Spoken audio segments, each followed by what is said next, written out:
जय गुरु जी। संगत जी, गुरु जी की कृपा, गुरु जी के आशीर्वाद से आज का जो सत्संग हम आपके साथ शेयर कर रहे हैं वो एक संगत आंटी का है जिन्होंने अपना नाम गुप्त रखा है और बहुत ही प्यारा सत्संग है, ब्लेसिंगफुल सत्संग है। तो मेरी विनती है आप सभी गुरु परिवार से कि आप सत्संग को अंत तक सुने, ध्यान से सुने, पूरा सुने। सत्संग का मतलब होता है सत्य का संग, और सत्संग की प्राप्ति जब ही होती है जब गुरु कृपा होती है। तो हम सभी बहुत भाग्यशाली हैं कि गुरु कृपा हुई और हमें सत्संग सुनने का और शेयर करने का सौभाग्य प्राप्त हुआ। तो प्लीज़ सत्संगत जी बिना स्किप किए आप सत्संग को ज़रूर सुनिएगा, अंत तक सुनिएगा, ध्यान से सुनिएगा। इसके अलावा अगर आप भी अपने सत्संग अनुभव शेयर करना चाहते हैं तो हिंदी में साफ राइटिंग में आप अपना सत्संग लिखकर हमारी जीमेल आईडी पर सेंड कर सकते हैं, ताकि आपके द्वारा सुनाए गए सत्संग से जो भी गुरुजी महाराज की नई जुड़ने वाली संगत होगी उन्हें गुरुजी के कल्याण, महिमा, अनुभव के बारे में ज़्यादा से ज़्यादा पता चलेगा। सत्संग आपको पसंद आए तो आप इसको लाइक कीजिए, चैनल को सब्सक्राइब कीजिए, वीडियो को ज़्यादा से ज़्यादा संगत में शेयर ज़रूर कर दीजिएगा और बेल आइकन दबाना बिल्कुल भी नहीं भूलिएगा। जब भी कोई लेटेस्ट सत्संग आएगा उसका नोटिफिकेशन आपके पास आएगा। तो चलिए संगत जी चलते हैं गुरुजी महाराज के सत्संग की ओर। सत्संग शुरू करने से पहले करते हैं गुरुजी का मंत्र जाप। ओम नमः शिवाय, शिवजी सदा सहाय। ओम नमः शिवाय, गुरुजी सदा सहाय। जय गुरुजी। संगत जी, सबसे पहले गुरुजी महाराज के चरणों में कोटि कोटि नमन। सारी संगत जी को जय गुरुजी। सत्संग शेयर करते हुए मेरे से कोई भी भूल चूक हो जाए तो मुझे क्षमा कीजिएगा साथ संगत जी। संगत जी, जब एक माँ अपने बच्चे को जन्म देती है ना, तो वो सिर्फ बच्चा नहीं जनती, वो अपने दिल का टुकड़ा जनती है। लेकिन जब वही बच्चा एक दिन बदल जाता है तब उसके शब्दों में प्यार की जगह गुस्सा और तिरस्कार आ जाता है। तो उसी टाइम हर एक माँ की आत्मा रो पड़ती है। मेरे जीवन में भी ऐसा पल और ऐसा समय था जब मेरी आत्मा रो गई थी। आज मैं आपको अपनी ज़िंदगी की वो जीवन शैली सुनाने जा रही हूँ जो मेरी और मेरे बेटे की है। कैसे मैं अपने ही बच्चे को खो बैठी थी और फिर गुरुजी ने कैसे मुझे मेरा बेटा वापस दिया। ये कोई कल्पना नहीं है संगत जी, एक माँ की नहीं, ये हर उस घर की कहानी है जहाँ बच्चों में बदलती सोच और बुरी संगत ने रिश्तों को तोड़ा है। आज मैं अपना शुक्राना सत्संग शेयर कर रही हूँ कि गुरुजी ने मेरा बच्चा मुझे वापस दिया। मेरे बेटे का नाम आरव है। बहुत प्यारा बच्चा था मेरा। बचपन से ही उसके चेहरे पर एक ऐसी मासूमियत थी कि लगता था कि भगवान ने उसे अपने हाथों से बनाया है। संगत जी, जब वो बोलना सीख रहा था ना, तब माँ शब्द उसने सबसे पहले कहा था। और संगत जी, ये सभी बच्चों की बात है। जब बच्चा बोलता है ना तो पहले उसके मुंह से माँ ही निकलता है। उसकी छोटी छोटी उंगलियां जब मेरे चेहरे पे पड़ती थी ना तो लगता था जैसे भगवान ने जन्नत मेरे घर भेज दी है। बहुत खुश थी मैं अपने बच्चे को लेके, बहुत खुश। स्कूल जाता था तो टिफिन खोलते ही दोस्तों को बांट देता था। सब कहते थे आरव बहुत अच्छा लड़का है। पढ़ाई में भी अच्छा था संगत जी, और संस्कार में भी। लेकिन कहते हैं ना, समय किसी का एक जैसा नहीं रहता। मुझे अपने बच्चे पे बहुत गर्व था। मुझे मालूम था कि मेरा बच्चा सद्गुण संपन्न है। वो कभी गलत राह नहीं चुनेगा, गलत सोचेगा नहीं। और मेरी भी तो गलती नहीं है संगत जी। हर माँ बाप यही सोचते हैं कि उसका बच्चा संस्कारों से भरा ही होगा, क्योंकि हर एक माँ बाप एक अच्छे संस्कार देते हैं अपने बच्चे को, वही मैंने दिए। लेकिन किस्मत ऐसी करवट बदलेगी ये मैंने कभी नहीं सोचा, कभी नहीं। संगत जी धीरे धीरे वो किशोर अवस्था में हुआ, बड़ा होने लग गया, 10वीं क्लास में गया। तभी संगत जी मैंने उसको मोबाइल दिया, क्योंकि संगत जी स्कूल में ऑनलाइन काम आता था, तो मैंने उसको मोबाइल दिया विश्वास के तौर पर। लेकिन संगत जी सोशल मीडिया का असर उस पर शुरू हुआ। मैं कई बार उसको कहती थी कि बेटा पढ़ाई पे ध्यान दे, लेकिन अब वो जल्दी चिड़चिड़ा हो जाता था। जब भी मैं उसे फ़ोन बंद करने के लिए कहती थी, रखने के लिए कहती थी, तो बहुत चिड़चिड़ा हो जाता था। कमरे में दरवाज़ा बंद कर लेता, खाना भी नहीं खाता और देर देर तक फ़ोन देखता और हंसता। कभी किसी से झगड़ता। मैंने समझाने की बहुत कोशिश करी, और संगत जी हर माँ बाप करते हैं, और मैं बार बार उसको कहती थी कि बेटा फ़ोन मत देख, फ़ोन नहीं ज़्यादा अच्छा होता, फ़ोन मैंने तेरी पढ़ाई के लिए तुझे दिया है। लेकिन संगत जी वो गुस्सा करने लगा। मैंने समझाने की कोशिश की, लेकिन उसने जवाब देना शुरू कर दिया, माँ प्लीज़, मैं अब बच्चा नहीं हूँ।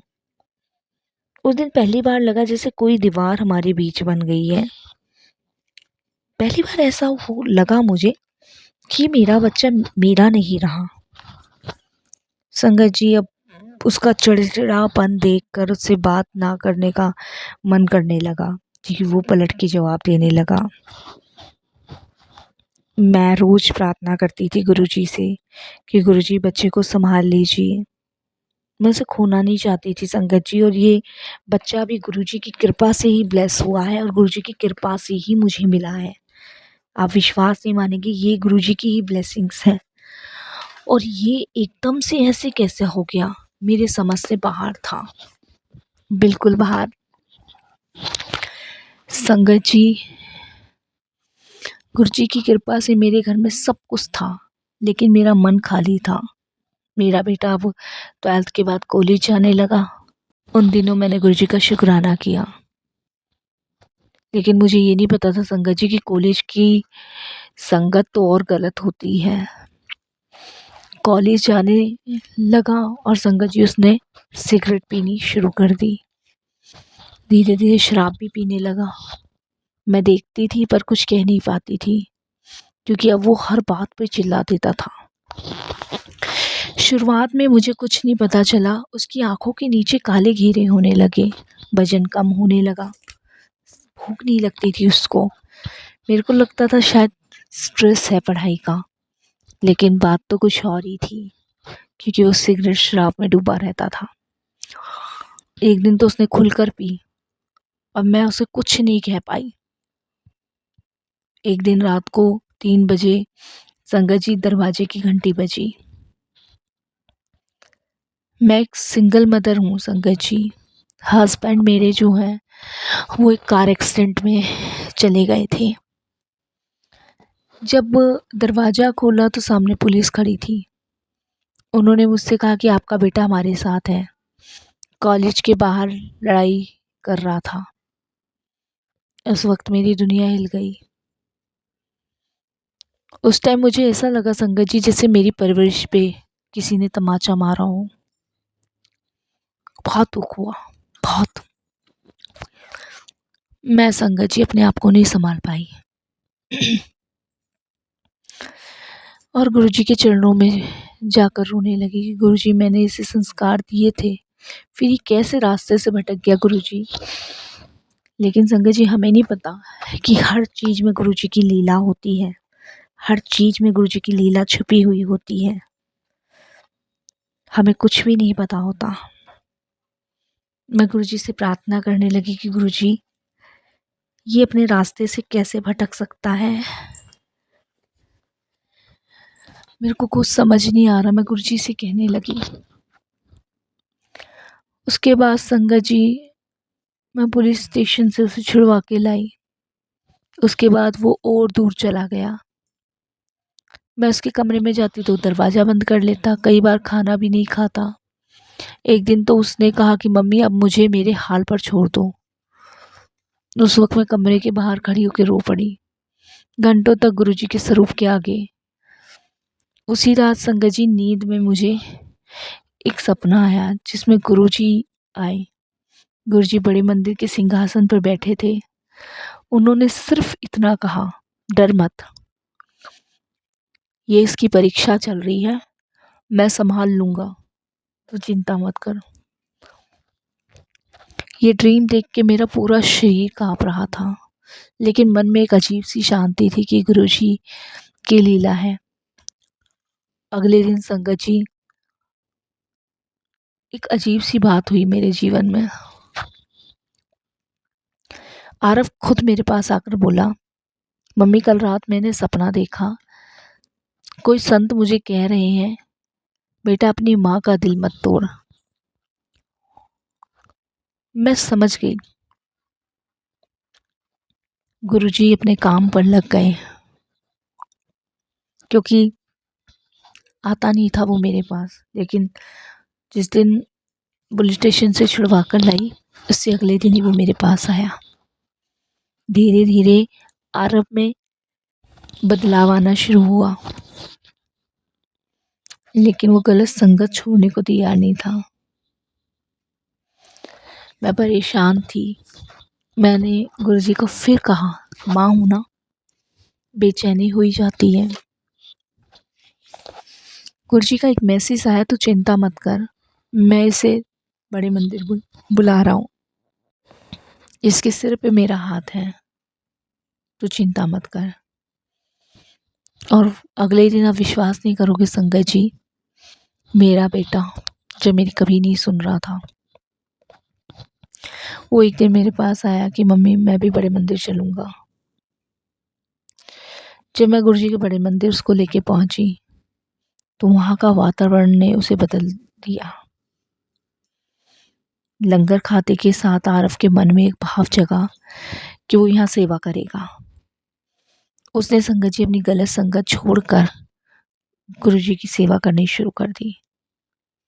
आज भी वो बड़े मंदिर में सेवा करता है, संगतों को देखता है, गुरुजी के बड़े मंदिर की साफ सफाई उसमें मदद कराता है। लंगर हॉल में भी उसकी ड्यूटी लगती है। कितनी जल्दी ना गुरुजी ने समय बदल दिया। लेकिन वो जब भी गुरुजी के दरबार में जाता है ना, तो वो रोता ज़रूर है और यही कहता है, गुरुजी आपने मुझे बचा लिया, नहीं मुझे नहीं पता मेरा क्या होता, क्योंकि उस रात पुलिस वालों ने उसे बहुत मारा था, लड़ाई झगड़ा जो उसने किया था। वो मुझे खुद कहता है कि मैं गलत रास्ते पे चला गया था, मुझे गुरुजी ने बचा लिया। उस पल मुझे लगा जैसे मेरे भगवान ने मेरा बेटा मुझे वापस दे दिया। अब आरव जो है, संगत जी सब चीज़ छोड़कर जॉब करता है, घर का ध्यान रखता है, और सबसे बड़ी बात संगत जी की, हर रात गुरुजी का धन्यवाद करता है। सोमवार को उसकी बड़े मंदिर में सेवा लगती है, वो सेवा करने भी जाता है। गुरुजी ने मुझे ये सिखाया कि बच्चों को सिर्फ डांट से नहीं, दुआओं से भी सुधारा जा सकता है। अगर कोई बच्चा गलत रास्ते पे चला गया तो गुस्से में नहीं, गुरुजी के भरोसे रहना चाहिए। आज भी जब भी मैं बड़े मंदिर जाती हूँ ना, तो एक ही बात कहती हूँ, गुरुजी हर माँ के आंसू पोंछ दीजिए, हर बच्चे को सही राह दिखा दीजिए, हर बच्चे के दुख कष्टों को कम कर दीजिए, हर बच्चों का जीवन सुधार दीजिए, सबको अपनी शरण में लगा लीजिए। यही गुरुजी से प्रार्थना करती हूँ। संगत जी, अगर आपके घर में भी ऐसी कोई बच्चा है जो बदल गया है, तो हार मत मानिए, बस गुरुजी के चरणों में सिर रख दीजिए, क्योंकि वो बच्चे के मन में को भी पढ़ लेते हैं और सभी माँ के आंसू पोंछ देते हैं। यकीन मानिए संगत जी, जब हम गुरुजी से जुड़ते हैं ना, तो हमारे सारे कष्टों को दूर हमारे गुरुजी करते हैं। हमें सिर्फ हर हाल में उनका शुक्राना करना है। आज मेरा बच्चा भी गुरुजी के चरणों में है, उनकी सेवा करता है और मेरा पूरा ध्यान रखता है। ये गुरु जी की कृपा से है, ये गुरु जी की ब्लेसिंग से है। मैं सदैव उनका धन्यवाद प्रकट करती हूँ। सदैव उनसे एक ही चीज़ कहती हूँ कि गुरु जी हमेशा अपनी शरण से लगाए रखना, अपनी चरण से जोड़े रखना, क्योंकि आपकी कृपा में सुख घनेरे। सोचिए संगत जी, एक माँ के लिए उसकी संतान कितनी कीमती है, और मेरा तो सब कुछ आरव से है। अगर वही बिगड़ जाता, वही गलत रास्ते पे चला जाता, तो शायद मुझे नहीं पता मेरा क्या होता। शुक्राना गुरुजी, बहुत बहुत आपका शुक्राना, अनंतम शुक्राना। संगत जी, एक चीज और मैं कहना चाहूँगी, गुरुजी हमारी हर तरीके से परीक्षा भी लेते हैं। जब हमारे जीवन में दुख आता है ना, तो ये मत सोचिए कि वो दुख हमारे जीवन में क्यों आ रहा है। उस दुख को काटने के लिए हमारे जीवन में कष्ट आते हैं, ताकि हम उसे भोगने के लिए दोबारा ना आए। जितना हम उस कष्टों को भोगेंगे, दुखों को झेलेंगे, उतना हमें इन्हें झेलने वापस नहीं आना पड़ेगा। इसीलिए संगत जी, दुख दुख नहीं है, कष्ट कष्ट नहीं है, ये सिर्फ हमारी परीक्षा है। और इस परीक्षा में गुरुजी हमें फेल भी नहीं होने देते, वो हमें पास करवाते हैं। बसंत हमें उन पे विश्वास रखना है, भरोसा करना है, और अपनी ज़िंदगी की सारी भाग दौड़ उनके हाथ में सौंप देनी है। विश्वास कीजिए संगत जी, विश्वास कीजिए कि जब हम उनसे जुड़ जाते हैं, तो जन्मों जन्मांतर से उनसे हमारा रिश्ता बन जाता है। बस यही सत्संग को विराम दूंगी और एक बार फिर शुक्राना करूंगी। ओम नमः शिवाय। शिव जी सदा सहाय। ओम नमः शिवाय। गुरु जी सदा सहाय। जय गुरु जी। शुक्राना गुरु जी।